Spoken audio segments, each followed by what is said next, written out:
kemi sërish në studio. Sa mirë që në pjesën e mëparshme të programit mësuam se xixëllonjat nuk do të zhduken dhe brezat që do të vinë do të kenë mundësin të shohin sërish ato do të përshtaten. Do të flasim për natyrën, do të flasim për xixëllonjat dhe unë kam shumë xixëllonja në studio.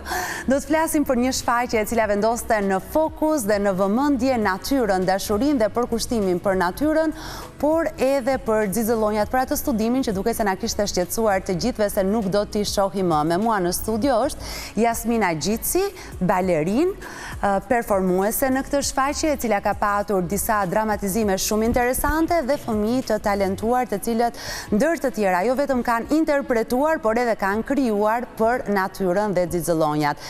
Të hym pak në atmosferë përmes një materiali dhe menjëherë në bisedë me ta.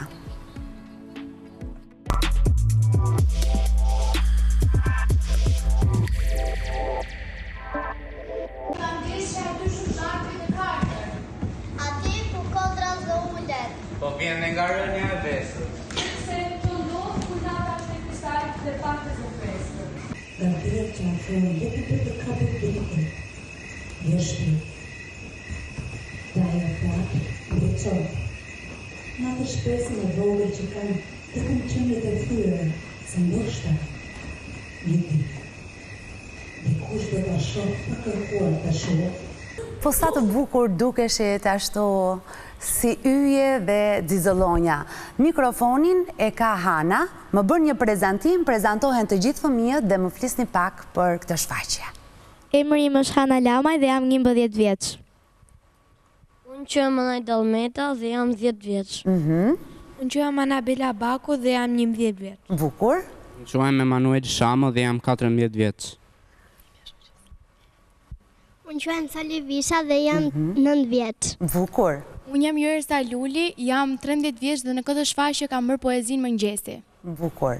Unë jam Jornis Balça, jam 12 vjeç dhe në këtë shfaqje kam bërë poezinë Pulbardha. Bukur. Unë jam Donald Qera, jam 11 vjeç. Uroj të kesh jetë gjatë edhe plot suksese. Të lutem më trego pak për shfaqjen. Shfaqja jonë ka qenë një shfaqje rreth natyrës, që ka profesori natyra dhe xixëllonjat. Ne të gjithë kemi pasur disa poezi të ndryshme për xixëllonjat dhe kafshë të ndryshme rreth natyrës. Unë e di se Hana ka krijuar diçka vetë për natyrën, por përpara se të arrim aty, Jasmin më trego pak për konceptin e shfaqjes. Jo rallëherë bisedohet në fakt edhe në studio televizive sa pak kontakt kanë me natyrën fëmijët sot. Por ju përmes kësaj shfaqjeje doni që ata të tregonin gjithë ndjeshmërinë e tyre për natyrën edhe mënyrën se si duhet të kujdesen për të. E vërtet. Shumë faleminderit si fillim për ftesën. Shfaqja quhet Grinca Yesh. Në skenë vendosëm aktrim, balet, që isha dhënë pjesë e skenës me fëmijët e baletit. Pra disiplina të ndryshme. Të artit, të cilat kishin për qëllim ndërgjegjësimin për natyrën. Dhe sollët në vëmendje xixëllonjat. Pse xixëllonjat? E vërtet, sepse xixëllonjat po vëmre që po zhduken. Kështu që tham pse jo, edhe janë të bukura, sepse ashtu si xixëllonjat që kanë një dritë, me atë dritë ata ndriçojnë errësirën. Edhe unë besoj që çdo fëmijë ka një dritë brenda tyre. Kështu që është sa më mirë që ta shfaqin, sidomos në skenë. Skena është magjike dhe fëmijët kanë shkëlqyer. Tani më tregoni shpejt me atë mikrofonin, a keni parë ju xixëllonja, të vërtetën, edhe një episod apo një lojë që keni bërë me xixëllonjat? Unë po në fshat. Në fshat?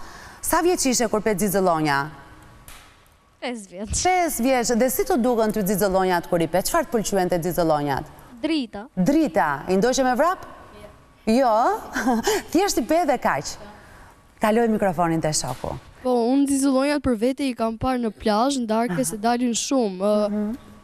Besoj 7-8 vjeç mund kem qenë, i pash dhe më shtyu kurioziteti si e lëshonin dritën. Edhe pyeta prindërit. Po, ndërkohë. Ato e lëshonin dritën përmes një emri shkencor, bioluminishencë, diçka ti. Ajo është, bioluminishenca. Kam parë në rrugat e ngushta të Tiranës, që zakonisht... Ke parë në qytet? Po, ishte natë në një rrugit, edhe lëshonin drita të vogla, por që ishin shumë pak. ishin, mund të them, 10-20 copë, nuk është se ishin më shumë. Edhe po përpiqesha t'i bëja një video për ta pasur kujtim, por nuk më realizoj që të lëshonin ai shumë dritë sa të telefoni. Por do t'jetë një kujtim i bukur në mendjen tënde dhe një histori që ja e ndave edhe me ne. Ke parë Xixëllonja ti Xixëllonjë vogël? Po, unë kam parë në oborin e shpes time dhe ishin shumë pak, ishin vetëm 2 Xixëllonja. Po, edhe u bëre kurioze ti për to? Po. Unë kam parë Xixëllonja te kobori i shtëpis, edhe kur isha 6, edhe unë i ndjekja ato se më pëlqenin shumë që Xixëllonin. Të vjen keq që nuk sheh më aq shpesh Xixëllonja? Më vjen se po zhduken. Po. Ke një histori të bukur me Xixëllonja për të treguar? Ja, nuk kam. Okej, shoqja ndoshta? Kur kam qenë 5 vjeç, kam qenë në fshat edhe për herë parë kur pash Xixëllonja, ti mu duken si miza, se kur isha e vogël doja t'i ndiqja dhe doja t'i kapja Xixëllonja, po si kapa dot se urxova. Ashtu, ë? Po janë shumë të shpejta ato, ikin dhe fluturojnë lart. Po, janë shumë. Ke parë Xixëllonja? Po, Ku i ke parë? Unë kam parë të shtëpia nënës në obor, kur kam qenë 3-4 vjeç. Ku, këtu në Tiranë apo në ndonjë qytet tjetër? Në Tiranë. Në Tiranë, okej. Unë doja ta kapja një, po ato ishin shumë të shpejta dhe me ikën nga dora. Po ti i ke parë Xixëllonjat kur ke qenë shumë i vogël, po tani ke parë më Xixëllonja? Jo shumë. Jo shumë. Të vjen keq? Po. Po Hana ka parë Xixëllonja? Po, unë kam parë Xixëllonja në një fush, isha kurioze dhe shkova t'i ndiqja dhe vura re dritën. Dhe më pas i tregova mamit dhe mami më tha histori për Xixëllonjat që çfarë ishin, si e lëshonin dritën, edhe disa histori që ishte në fëmijërinë e saj, si shikonte Xixëllonja. Pa më trego pak çfarë historie të tregoj mami. Që ishte në fush, ishte me motrat e veta dhe panë ca Xixëllonja, shkuan t'i kapnin, por nuk i kapën dot se ato janë shumë të shpejta. Po, ti ke krijuar një monolog shumë të bukur për natyrën. Do ta ndashti me ne, ta dëgjojmë? Patjetër. Okej. Natyra është si një libër i hapur, ku çdo pemë, mal dhe lum ka një histori të vetën. Gjithçka në të flet pa zë, por zemra jote mund ta kuptojë. Era ledh ato ngjethet si duart e një nëne me shumë dashuri. Dielli na ngrot tokën si një buzëqeshje që na sjell shpresë. Lumenjt rrjedhin si jeta, shpesh i qetë e shpesh i trazuar.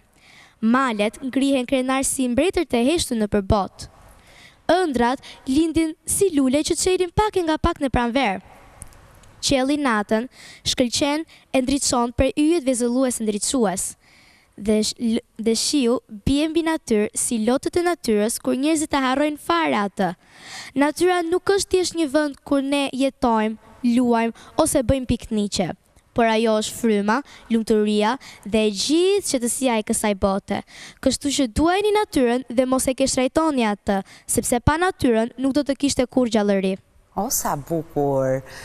Dhe kjo ishte pjesë e të gjithë performancës ku kishte dramatizim, veshjet të cilat ishin përgatitur enkas, të cilat të sillnin atmosferën e yjeve, por më shumë dhe më shpesh atë të Xixëllonjave. Dhe nga regjia na ndihmoi që ne t'i shohim edhe një herë. Po për Xixëllonjat, kush ka realizuar diçka? Po, atëherë unë poezinë time e kisha për Pulbardhën, po krijova tani një 5 vargësh për Xixëllonjat. Të cilën do ta dëgjojmë me shumë kënaqësi, po. Xixëllonjat. Ku shkuan Xixëllonjat me dritën e tyre të artë? Pse netët sot na duken më të errta se çdo natë? Ndotja dhe dritat e forta u zbehën shkëlqimin? Le ta duam natyrën e ta mbrojmë me përkushtim, që Xixëllonjat të na fjalin përsëri dritën dhe gëzimin. Ishte shumë e bukur edhe ky ishte mesazhi më i bukur me të cilin ne mund të mbyllnim edhe programin e sotëm.